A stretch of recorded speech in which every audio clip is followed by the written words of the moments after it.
I'm going to take you through the ab prep, which is also the positioning for the 100 from a developmental lens. I'm going to tell you a little story first. I love to tell this because it's got a happy ending to it. And it's also a really great example of developmental patterning. People are like, what are you talking about? I had a new client who reached out to me. She had been referred by another client. And she, at the time, was in a boot. And she had fallen for the umpteenth time. And she had broken her foot and she had sprained her other ankle. And she's telling me the story of her feet and her legs and her walking and her falling, and she has this history of it. So I got really curious about that, and I was excited to have her come in the studio so I could see a little bit more and talk with her more. So she arrives and she's just emphatic about, I don't want to be in a class with anyone else. I don't want anyone to see me moving. I am unbelievably uncoordinated. I'm awkward. It literally terrifies me to have people see me move. I am just not a good mover at all. And I said, well, coordination, because that's really what you're talking about. Coordination is simply integration. And we can build more integration by looking at the process of development. So I said, it's interesting that you've had all of these falls, and,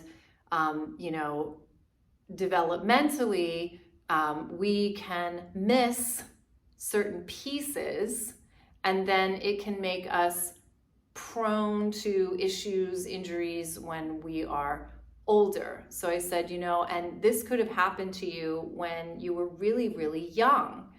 So, this lack of coordination could actually come from very early on in your life when you were learning how to walk or learning how to stand. And she said, oh my God, Allie, I was put in braces, leg braces, when I was younger because my feet, went out. And I said, there you have it. You missed, because of the age this was done, you missed massive pieces of how your body develops in order for you to really grow that responsive stability and mobility and relationship from your feet all the way up to the pelvis and so on.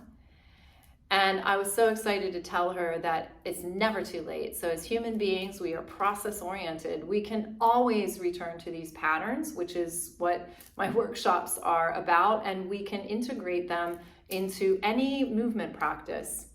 So she got really excited because for the first time in her life, she wasn't looking at herself like, I'm a bad mover, there's something wrong with me, like I'm, defective. She got to understand, she got really emotional. And because she had been walking around with this thing that she thought was a truth about herself, and it wasn't at all. And so she came back, she was out of the boot, and we started working on exercises, practices to really help bring more of that process to consciousness, because it's in our DNA. And she is now very curious about herself, and so she has her own self-practice, and she's motivated all on her own. So that's my happy ending story, and I think a great example of developmental process. Now we're going to put it into our ab curl.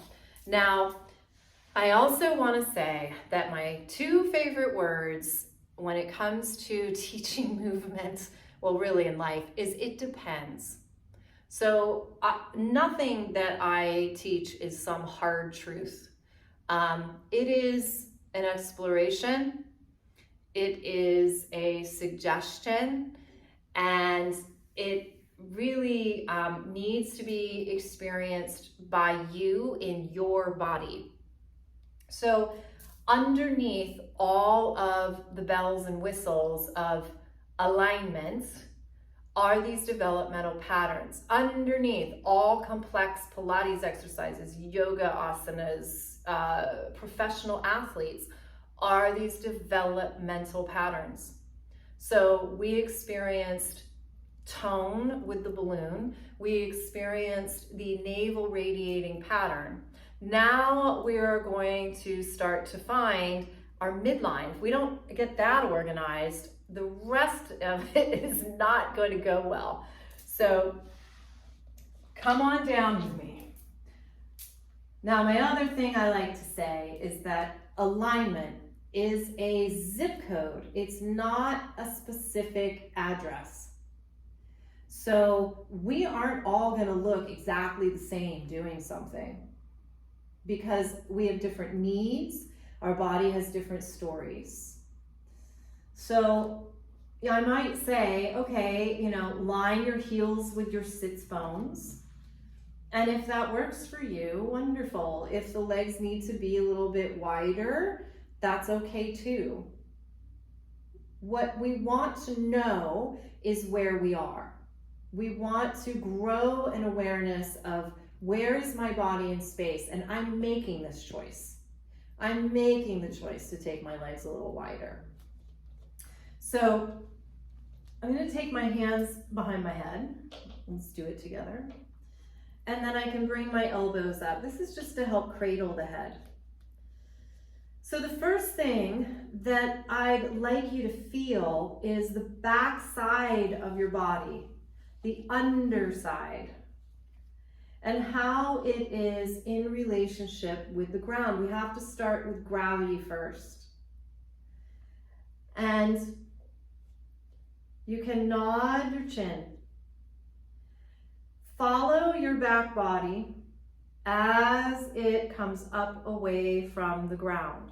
Now, if you go back to that video of the balloon, you can visualize, or maybe you can even feel, that your body is moving downwards. It's becoming your own very base of support, but it's not static.